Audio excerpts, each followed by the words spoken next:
So today, guys, I wanted to talk to you guys a little bit about what's been going on with the new PTS update.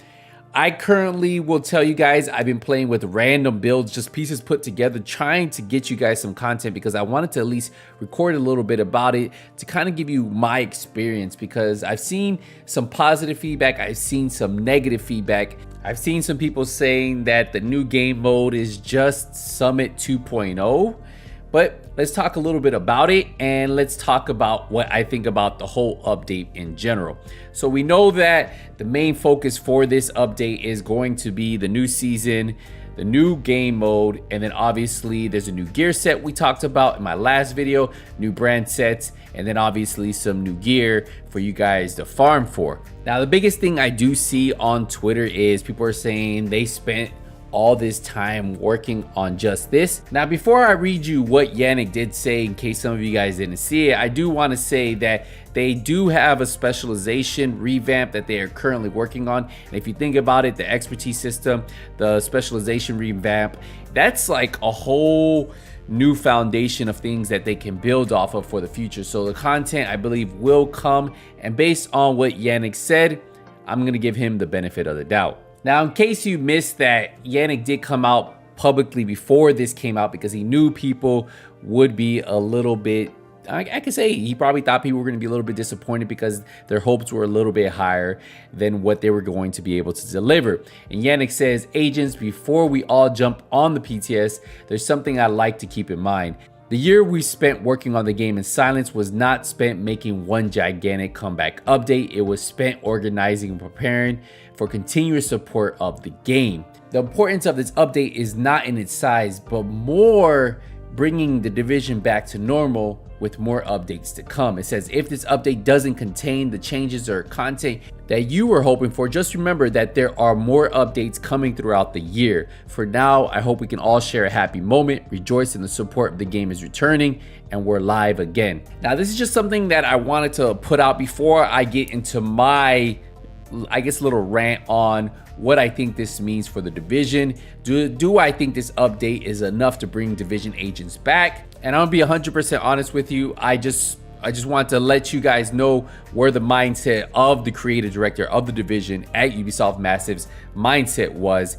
And he understands that, yes, he probably was feeling that there was gonna be some disappointed agents, but he also wanted to ensure everybody that there are more updates coming. So this isn't a one and done like Summit was. Remember when they dropped Summit, we didn't get any support for what was like 15 months. Well, this isn't that. That's what he wanted to kind of ensure. But let's talk about the update itself, because I know a lot of people have been asking me, hey, what did you think about it? A lot of people have been ranting on it, and I'm going to tell you guys, I personally have not been able to play Control with full builds. And I will tell you that it was on normal, and with the average builds I had with Shade level 1, I was doing, I want to say, decent. I wasn't like shredding stuff, but I was still holding my own. And I understand this is normal, so I'm assuming that they will continue to bump this up, bump the difficulty up. And I feel like that's when this game mode might become challenging for people who are looking for a challenge in the PvE world. Now, I will say that gear dropped everywhere, and I actually found that very surprising. Like, if you're looking for something to farm and get a lot of gear and level up the new expertise system, this is going to be it 100%, because gear was dropping left and right. So you will be able to get a lot of gear here.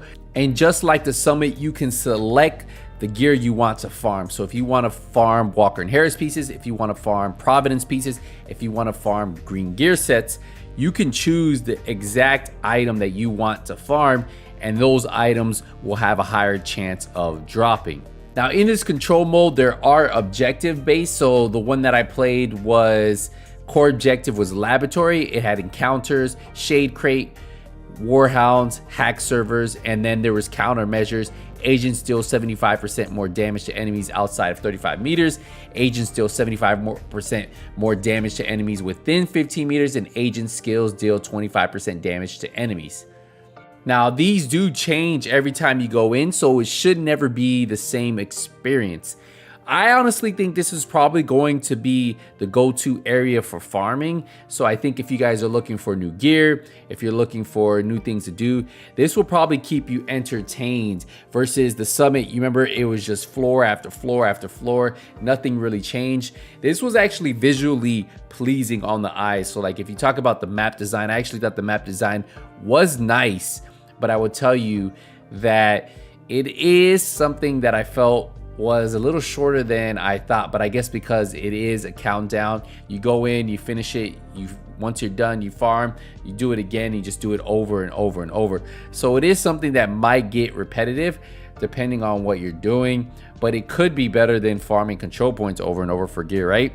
And depending if you can increase the difficulty, if there's a hard, if there's a challenging, if there's a heroic, if there's a legendary, this could get pretty intense, and that's what would actually make it a little bit more fun, right? It'd be the challenge of beating it on legendary and getting those legendary drops, or beating it on heroic and getting those heroic drops and rolls, right? So I think that's where a lot of PvE players will enjoy this.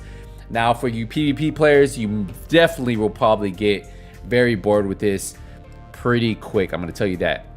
So besides the game mode countdown, we know that season 9 is coming, and that's going to bring you guys new brand sets, new gear sets, new exotics, and new weapons. And that's pretty cool because that gives us something to grind for. But once you have all of that, then we're back to the, well, what are we grinding for next, right?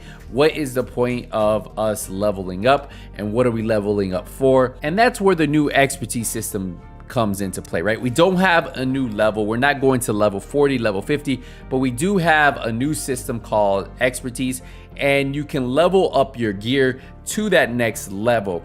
And at the moment on the PTS, it allows you to level up all your pieces up to 10% armor.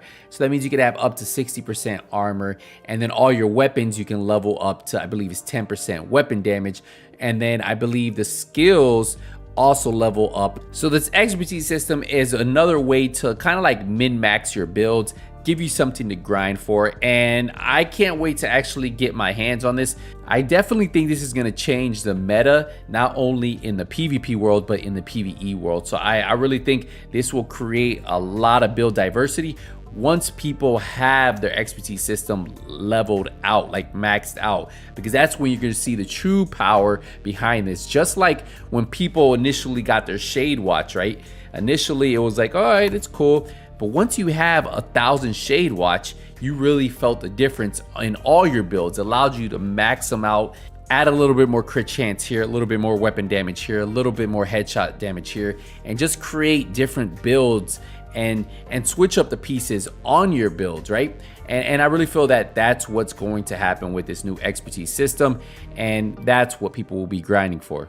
Now, I heard a lot of people complaining about the shields being nerfed. Some people were actually excited about it. Some people hated the fact that Intimidate was being nerfed. I'm going to tell you that I think all of these moves were actually a step in the right direction. I felt like they could have done a little bit more, especially with skill builds in general, like status effect builds in PvP are a little strong. Maybe bring them back a little bit. And I think a lot of the PvP community can definitely agree with me on that they felt the same thing.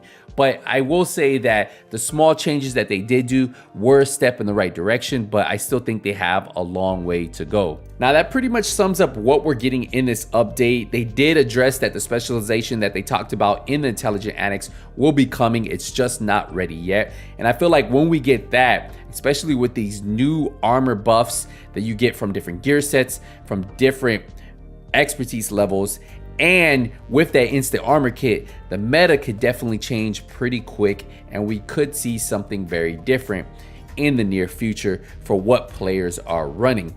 But will this bring players back? And that's the bigger question, right?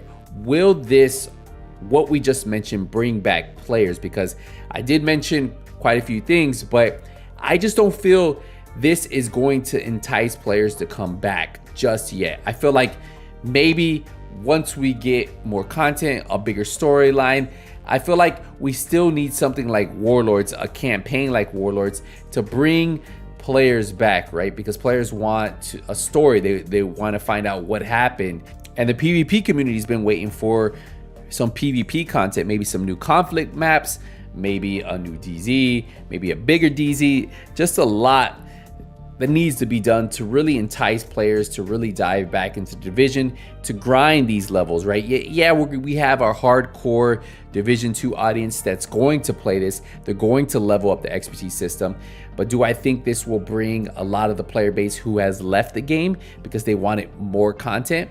I just don't think this is enough just yet. But hopefully, as Yannick said, the content will be coming this year. There's going to be more updates, and this is just one of many. So only time will tell, guys. Let me know what you guys think. I'll see you guys in the next Division 2 video, but I appreciate the support as always. Until the next one, everybody, hey, nothing but skills out. Take it easy, everybody.